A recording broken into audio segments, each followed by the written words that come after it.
Baahubali movie देखिए, जब बाहुबली मारता है उस काल सबको, तो देवसेना देखती है बार एकरे से फंसने लायक। एक मोटरसाइकिल खरीद लेता है, उसका पीछे वाला सीट इतना ऊपर रहता है, वो पे बैठा लेता है और लगता है बेचने ले जा रहा है।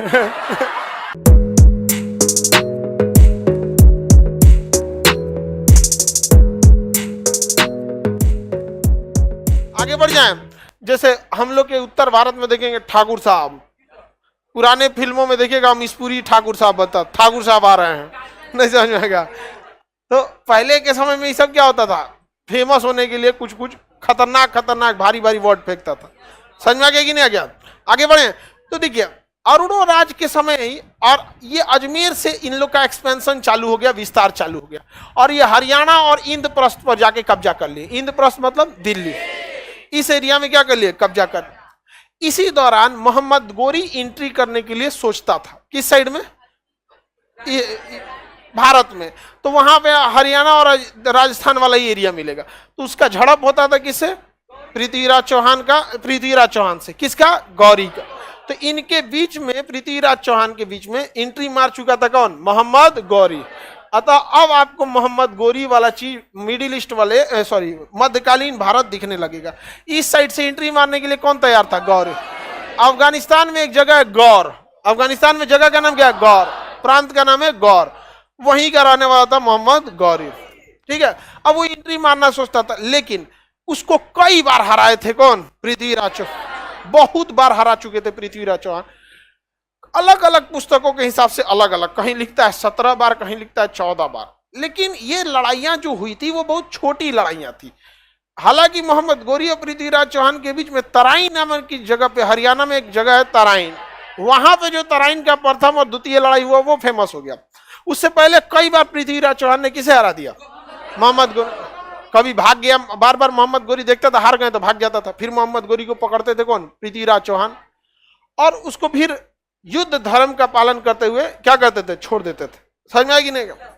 इसी बीच जो थे पृथ्वीराज चौहान, यानी पृथ्वीराज तृतीय को कही पृथ्वीराज चौहान, इस साइड में एक्सपेंशन के लिए सोचने लगे कि इधर भी हमारा क्या होना चाहिए, विस्तार होना चाहिए। इस साइड में मालवा का शासक जो था, नाम था जयचंद्र। मालवा के शासक का नाम क्या था, जयचंद्र। जयचंद्र को यह बात उतना पसंद नहीं आया। हालांकि जयचंद्र और पृथ्वीराज चौहान दोनों साथ मिलकर किसे हराए थे, डायरेक्ट लड़ाई में मोहम्मद गौरी, ये पृथ्वीराज चौहान जब गौरी से लड़ते थे तो डायरेक्ट साथ नहीं देता था, लेकिन हाँ पीछे से बैकअप सपोर्ट ये देता रहता था।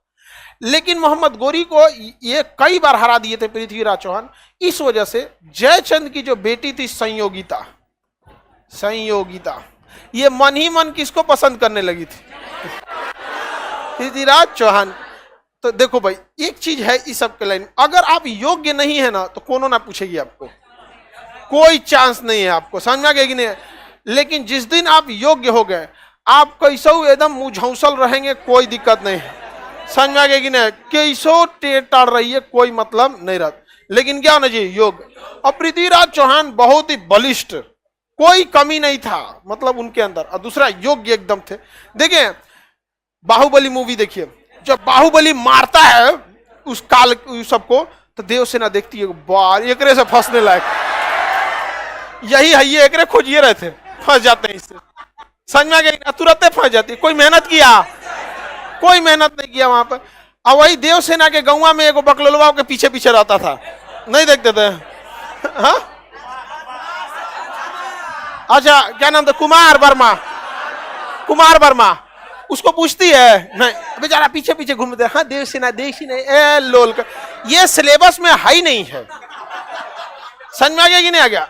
ये सिलेबस में नहीं, बस उसको लगना चाहिए ही इज कैपेबल, फंस जाते हैं इसी से। समझ में आ गया कि नहीं आ गया? समझ में आ रहा है कि नहीं आ रहा है? और बाकी कोई चीज ही सब नहीं काम आता है। समझ में आ गया कि नहीं आ गया? सीधा साधा लड़े रहे, योग्य रहे। समझ में आ गया कि नहीं? लेकिन लड़का सबको पता नहीं कौन उल्टा सिलेबस पढ़ा दिया। वो लड़की देखता है तो मोटरसाइकिल तेज कर देता, अरे यार ये सिलेबस में है ही नहीं है, उसको ऐसा पसंद है नहीं, कहेगी बैठा के ऐसे तेज करेगा, मुंह लटिए जाएंगे। गलत सिलेबस पढ़ेगा तो कट ऑफ के नीचे ही रह जाएगा तुम यहाँ। समझ में आ रहा है कि नहीं आ रहा है? हाँ? लिख रहा है रे चोट्टा कहीं का, तो हाथों पे लिख रहा है रे।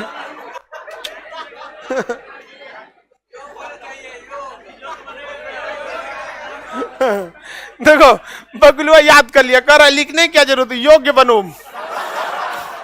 लेकिन तुम्हारे पे डाउट है बगुला, योग्य बनने के बाद भी कम से कम पोलियो ग्रस्त नहीं लगना चाहिए। आगे देखते हैं। तो मन ही मन, देखिए ध्यान से, मन ही मन संयोगिता किसे पसंद करने लगे। और इसमें गलत क्या है? राजा की शादी रानी से, माने राजघराने की लड़की की शादी राजघराने से ही होती थी, तो हर लड़की को उस समय स्वयंवर का अधिकार दिया जाता था कि मतलब अपने हिसाब से लड़का को पसंद कर लो। आज भी अगर लड़की आप लोग का जवाब हो जाएगा ना, तो आप लोग के लिए आज भी ये ऑप्शंस खुले रहेंगे कि आपको आपका पसंद पूछा जाएगा कि बबनी ये ठीक है कि नहीं है। तो आप उस समय आप अपना चॉइस रख सकते हैं कि ना बूढ़ हो गई है, समझ में आ गया कि नहीं? वैज्ञानिक। लेकिन अगर आपका नौकरी नहीं है तो फिर ये उम्मीद छोड़ दीजिएगा कि घर वाला पूछने वाला है, उसी के हिसाब से आपको जौने घाट लगा दिया चल जाइए वही घाट। समझ में आ गया कि नहीं आ गया? क्या है?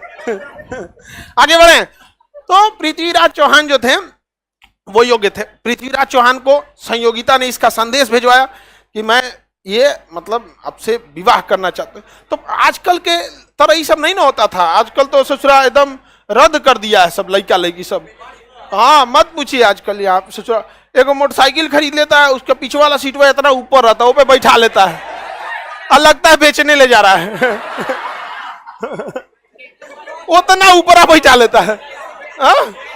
हाँ अच्छा, लड़की सबको भी ऐसे ही लड़का पसंद है। शाम के शाम उसको बकरी ऐसा चराने ले चलो, चलो चलो चलो चलो चलो।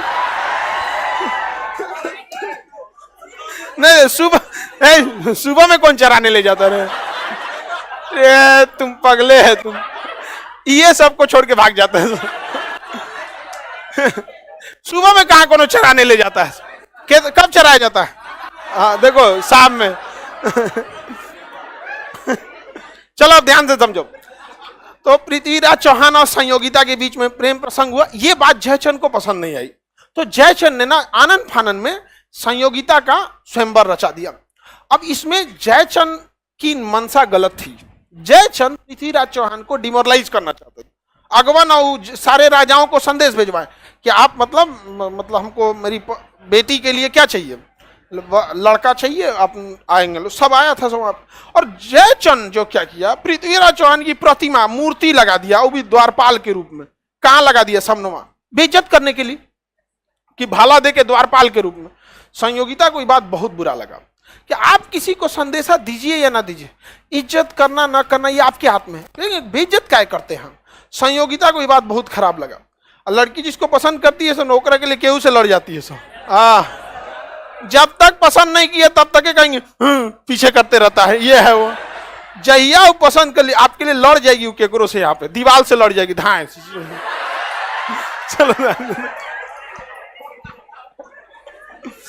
चलो ध्यान।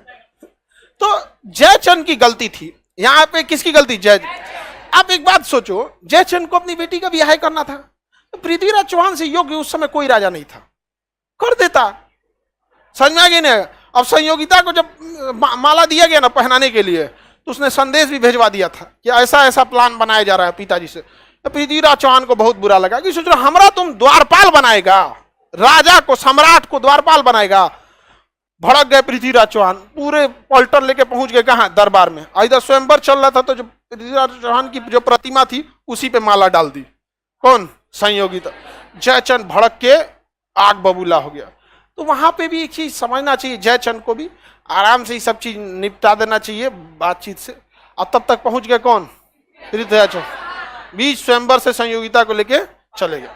अब भाई जयचंद आग बबूला हो गया। फोन किया, उस समय फोन तो था नहीं, संदेश दिया। ये संदेश कहा किसको? गौरी। कहा कि तुम बहुते पिटाया है मोहम्मद गौरी, बदला लेगा। तो 18 बार पिटाया था, कौन बदला नहीं लेना चाहेगा? मोहम्मद गौरी कहा कि हाँ हाँ बताइए, बहुत गलत किया, ऐसा करना चाहिए। जयचंद को भी सोचना चाहिए कि मोहम्मद गौरी आपका कोई मित्र नहीं है, ये परिस्थितियों से मित्र बना है आपका। जयचंद ने बुला लिया किसको? मोहम्मद गौरी, और कहा कि गलत है एकदम ये सब चीज। मोहम्मद गोरी को बुलाया और तराइन का जो 1 साल पहले ये हार के गया था, तराइन का प्रथम युद्ध, हरियाणा में एक जगह है जिसका नाम है तराइन, तराइन जगह का नाम, उसमें 1191 में तराइन के प्रथम युद्ध में ये मोहम्मद गोरी हार के गया और उससे पहले कई छोटी छोटी लड़ाइयों में हारा था, लेकिन तराइन के युद्ध में बहुत बुरी तरह हारा था हुआ, इसलिए तराइन का युद्ध बहुत फेमस है। अब जयचंद किसको बुला लाया? मोहम्मद। इधर से जयचंद को हर एक गुप्त जानकारी पता थी, किसकी? पृथ्वीराज चौहान, क्योंकि पहले से उनके दोस्त थे। इसीलिए हमेशा कहा जाता है करीबी दोस्त से हमेशा संबंध बना के रखना चाहिए, बहुत रेयर ऑफ द रेयर में उनसे संबंध तोड़ना चाहिए, क्योंकि आपके बहुत सारी चीजों को वो जानते हैं। समझ में आएगी नहीं आ गया? तो पहली बात की थोड़ा सा, खैर अभी आप लोग स्टूडेंट लाइफ में, अभी आप लोग के लिए इतना इंपॉर्टेंट बातें क्या रहता है, आगे समझे? बकलो तो लाइफ में कौन चीज का बात है अभी?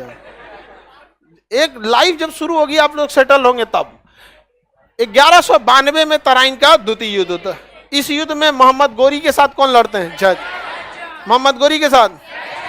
और 1191 में तराइन के द्वितीय युद्ध में किसे हरा दिया जाता है? पृथ्वीराज चौहान को हरा दिया जाता है। पृथ्वीराज चौहान को युद्ध बंदी बना लेता है मोहम्मद गोरी, और उस मोहम्मद गोरी ने एक बार भी पृथ्वीराज चौहान को के साथ कोई दया नहीं किया, उनको यातनाएं दिया, उनको युद्ध में सताया और अपने साथ बंदी बना के कहां लेके चला गया? अफगानिस्तान लेके चला गया, गौर में लेकर चला गया, और वहां उनकी क्या कर दी गई? हत्या कर दी गई थी। इनकी पृथ्वीराज चौहान की क्या कर दी गई? हत्या कर दी गई। बाद में मोहम्मद गोरी के ही दरबारियों ने किसी हत्या कर दिया? मोहम्मद गोरी का। तो मोहम्मद गोरी का तो हम लोग का मेन टॉपिक था ही नहीं, हम लोग का तो टॉपिक क्या था? चौहान में। तो समझ में आ गया कि नहीं आ गया? बाद में संयोगिता की भी क्या कर दी गई? हत्या कर दी गई। आगे बढ़े।